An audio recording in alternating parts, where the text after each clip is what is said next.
আসসালামু আলাইকুম। পানির অপর নাম জীবন, কিন্তু আমরা এই পানিটা পান করার শুরুতে তার দোয়াটা পড়তে ভুলে যাই। এখন আমি সেই দোয়াটা বলবো, কিন্তু তার আগে আমি বলতে চাই পানিটা বসে খাওয়া সুন্নাত, 3 ঢোকে খাওয়া সুন্নাত এবং ডান হাতে খাওয়া সুন্নাত।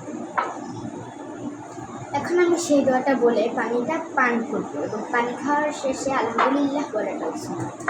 সেই দোয়াটা হচ্ছে আল্লাহুম্মা বারিক লানা ফিহি ওয়া জিদনা মিনহু খায়রা।